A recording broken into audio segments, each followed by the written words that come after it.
আসসালামু আলাইকুম। HSC 26 batch নিজেদেরকে একটু তোমার সিনিয়র ভাই মানে 25 ব্যাচের জায়গায় একটু নিজেদেরকে দাঁড় করায় দেখো।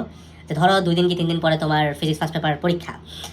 তুমি প্রামাণিক পড়ছো, সেলও পড়ছো, না মেবি তোমার কিছু ফ্রেন্ড হয়তো পড়ে এটা।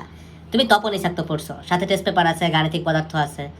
এতগুলো বই জাস্ট লিটারালি 2 দিনের মধ্যে পড়তে হবে, খালি পড়লেই হবে না, মাথায় জিনিসটা নিয়ে দেন আর কি ফার্স্ট পেপার পরীক্ষায় বসতে হবে।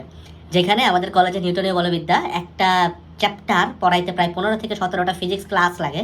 15 থেকে 17টা ফিজিক্স ক্লাস মানে কিন্তু প্রায় 3 সপ্তাহ অথবা 1 মাস প্রায়। যেখানে মাত্র 2 দিনের মধ্যে লিটারালি একটা পেপার পড়ে যাওয়াটা কাইন্ড অফ ইম্পসিবল একটা জিনিস। তাহলে আসলে তুমি চিন্তা করে দেখো তো ওই জায়গা থেকে গেলে আসলে সিচুয়েশনটা কেমন হয়। তুমি যদি মনে করে থাকো যে মেট্রিকে বা এসএসসিতে, আমার প্রচণ্ড ঠান্ডা লাগছে, মেট্রিকে বা এসএসসিতে তুমি ভাবতা যে ভাই কেমনে শেষ করবো, বাট পরীক্ষার আগে গুছায় ফেলাইছিলা, সেটা কিন্তু ভাই তোমার ইন্টারের সুযোগ নাই, তাই না? কারণ মেট্রিকে ভাই তুমি লিটারালি 2 বছরের উপরের টাইম ধরে যে জিনিসপত্রগুলো পড়ো সেটার কম করে হইলো 15 থেকে 20 গুণ পড়ালেখা তোমার ইন্টারের 18 মাসে শেষ করতে হয়, তারপরে আবার ফুল সিলেবাস। তো তুমি কোনোদিন এটা ভাবতে পারো না যে পরীক্ষার আগে ধুমধাম করে তোমার সব পড়ালেখা গুছায় যাবে, তুমি সব পারবে, এটা ঘটে না।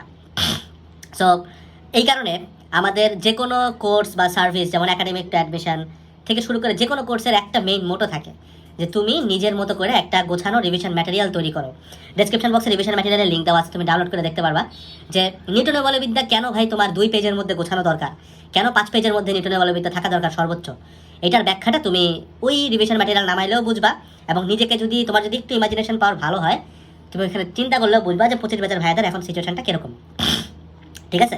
তো ভাই আমি তোমাদেরকে সাজেশন দিব, সময় থাকতেই প্রতিদিনে যতটুকু পড়তেছো না কেন চেষ্টা করো, আচ্ছা আজকে আমি পড়ছি এত ঘন্টা, আমি যদি চেষ্টা করি এটা একটা খাতায় লিখে ফেলবো, এটা কতটা গুছায় আনা যায়।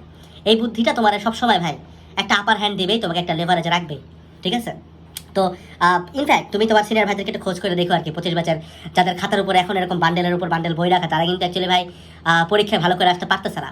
তারাই ভালো করতেছে যাদের কাছে জিনিসটা খুব ছোট কাগজে গোছানো, কারণ তোমাকে পড়তে ভালো লাগবে। সব দেখলা, সব জানলা, সব পড়লা। ইনফ্যাক্ট এরকম স্টুডেন্টও পাওয়া যায় ইন্টারে, যারা একদম মানে পরীক্ষার আগ দিন পর্যন্ত নতুন জিনিসপত্র পড়তেই থাকে, পড়া শেষই হয় না। এটা বেশ বড় একটা ভুল। তুমি অনেক নতুন জিনিসপত্র পড়ার থেকে বেটার ডিসিশন, বেটার সলিউশন হইতেছে ভাই তুমি যাই পড়তেছো সেটাকে গোছানো শুরু করো। অ্যান্ড কোনোদিনও তুমি এটা 1 মাসে 1.5 মাসে গুছাই ফেলতে পারবা না, তোমাকে কন্টিনিউয়াসলি গুছাইতে গুছাইতে গুছাইতে গুছাইতে আগাইতে হবে। দ্যাটস অল আবার দ্য হোল ভিডিও। ঠিক আছে? দেখা হচ্ছে নেক্সট ভিডিওগুলোতে। আমি চাই না এইচএসসি 26 ব্যাচ, যেহেতু তোমরা ফুল সিলেবাস ব্যাচ, অনেকদিন পর অনেক পড়ালেখা হইতেছে, অনেক বেশি সিলেবাস তোমাদের, আসলে পরীক্ষার আগে হুট করে কোনো ধাক্কার সম্মুখীন হও। আসসালামু আলাইকুম সবাইকে, টাটা।